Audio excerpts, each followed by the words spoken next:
Assalamualaikum warahmatullahi wabarakatuh.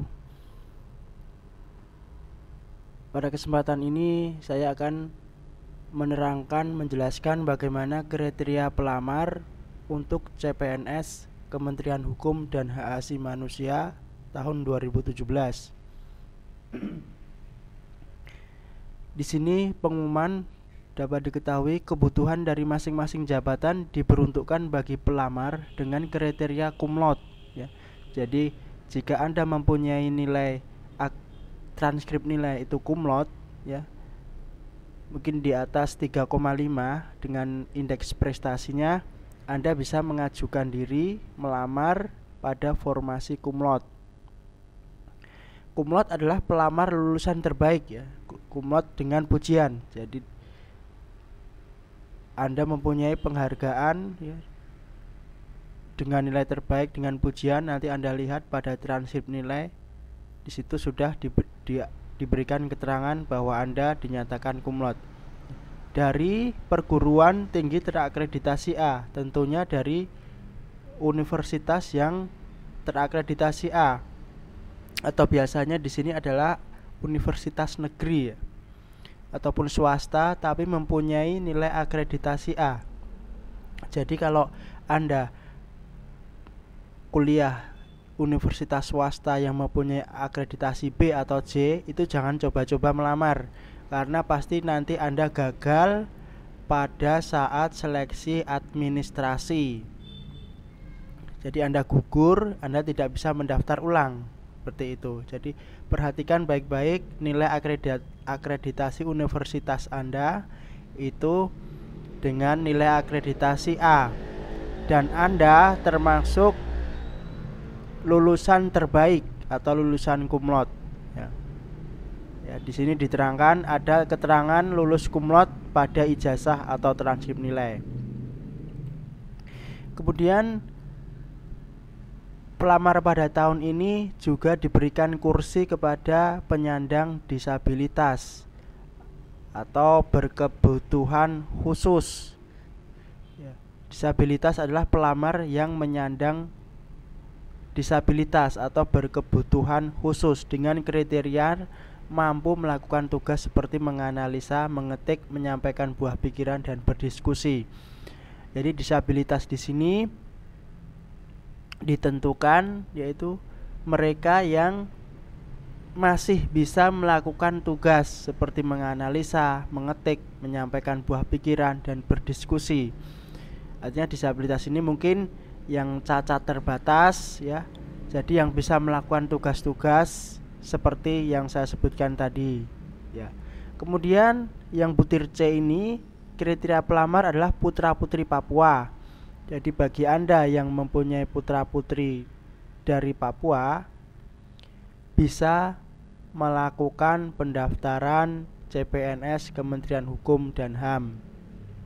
Nah, di sini putra-putri Papua dan Papua Barat adalah pelamar dengan kriteria menamatkan pendidikan SD, SMP, SMU di wilayah Papua dan Papua Barat.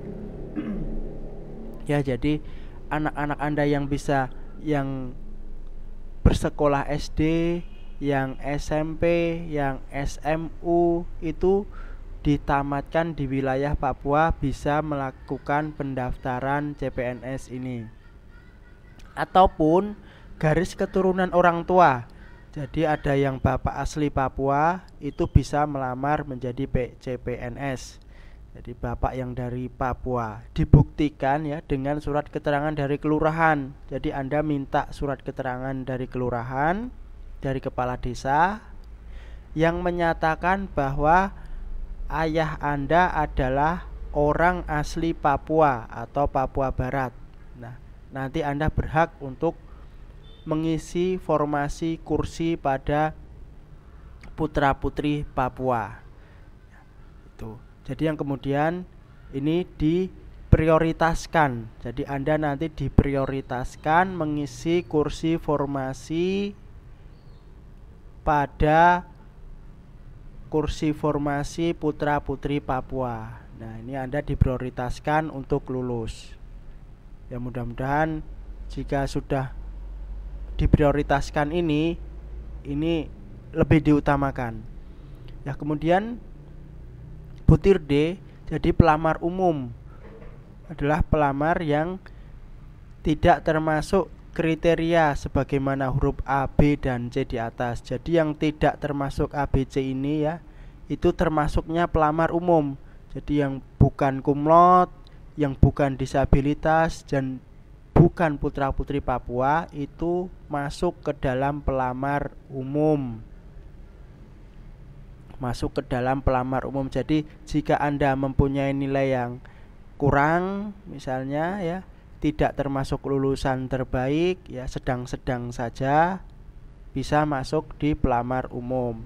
Atau Anda ya normal-normal saja, tidak termasuk disabilitas, itu termasuk pelamar umum. Ataupun Anda yang bukan dari Papua Barat atau dari Papua, Anda juga termasuk pelamar umum. Nah, pelamar umum ini pendaftarnya cukup banyak sekali ya. Pengalaman saya hampir ribuan, bisa nyampe puluhan ribu. Mungkin bahkan nanti kemungkinan karena ini ada moratorium beberapa tahun, bisa sampai ratusan ribu Anda melamar sebagai pelamar umum. Saingannya cukup berat sekali.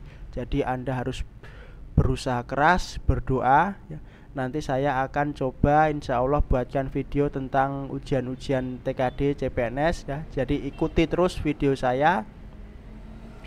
Dan jangan lupa like dan subscribe atau komen, pertanyaan silahkan ya. Nah, ini saya akan membahas tentang pelamar umum ini. Pelamar umum ini ya saingannya sangatlah banyak sekali. Nah, jangan lupa Anda terus berdoa, memohon restu kepada orang tua jika ingin mempunyai niat masuk mendaftar menjadi CPNS.